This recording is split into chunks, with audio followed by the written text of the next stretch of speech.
In 1453, Constantinople fell, and the Ottomans became the new rulers of the area. Not long after, Russia shows up.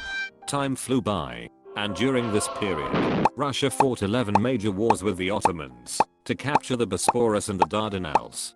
For Russia, the Turkish Straits were extremely important, because if Russia's Black Sea fleet and merchant ships want to head to the Mediterranean or other oceans, they must pass through this strait. Until the 12th Russo-Ottoman War, which was the First World War, things took a major turn. 1917, the Russian Civil War began. 1918, the Ottoman Empire surrendered. 1919, the Turkish War of Independence began. 1922, Armistice of Mudanya was signed. In the same year, the Russian Civil War ended. 1923, the Treaty of Lausanne was signed, and the Republic of Turkey was established. The Treaty of Lausanne stipulated that the Turkish Straits region had to be demilitarized, maintained freedom of navigation, and placed the Straits under an international commission's oversight. As for Russia, it still very much wanted the Straits. In 1936, Europe was far from peaceful. March 7th, Germany marched into the Rhineland. May 5th, Italy seized Ethiopia. July 17th, the Spanish Civil War began. Especially Italy. After the Italo-Turkish War, Italy gained control of the Dodecanese Islands, which are located right next to Turkey.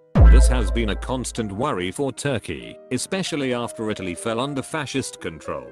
Additionally, there was Bulgaria to the northwest. Although Bulgaria's military was restricted after World War I, Germany's rearmament inspired Bulgaria to pursue the same course. All this mess led Turkey to propose to these countries that the Turkish Straits should be remilitarized. Though, in reality, Turkey had already quietly strengthened the Straits before this. The Montreux Convention stipulated that, simply put, if the world was at peace, all countries' merchant ships could pass through freely. As for warships, only Black Sea countries could pass through. In wartime, war plus Turkey's neutrality equals no one could pass through. War plus Turkey at war equals Turkey would decide who could pass. Most countries were satisfied with this treaty, including the Soviet Union, as it allowed the USSR to better control the Black Sea.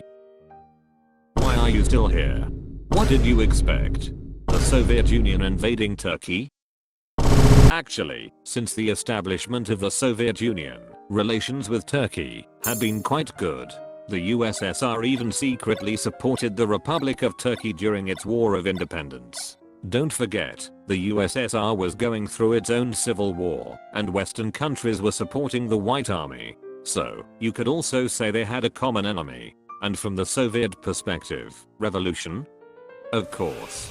During this period, the USSR and Turkey signed several treaties, such as the Treaty of Moscow and the Treaty of Kars. They even signed a non-aggression pact in 1925, which was extended by another 10 years in 1935. The Soviet Union was also the first country to officially recognize the Republic of Turkey.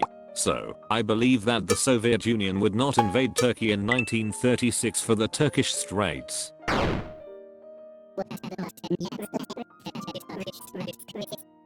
Well, in 1946, the USSR did indeed mobilize troops, because during World War II, Turkey had denied the Soviet Navy passage through the Straits, because Turkey fearing it would undermine their status as a neutral country. Oh right, the USSR might have made a few mistakes too.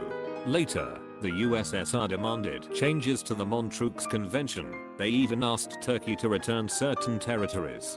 The Turkish Straits crisis is seen as one of the starting points of the Cold War, along with the Greek Civil War. This crisis also contributed to the establishment of NATO. Later, in 1952, Turkey officially joined NATO. And after that, the Soviet Union never dared to mess with Turkey again. And all this is thanks to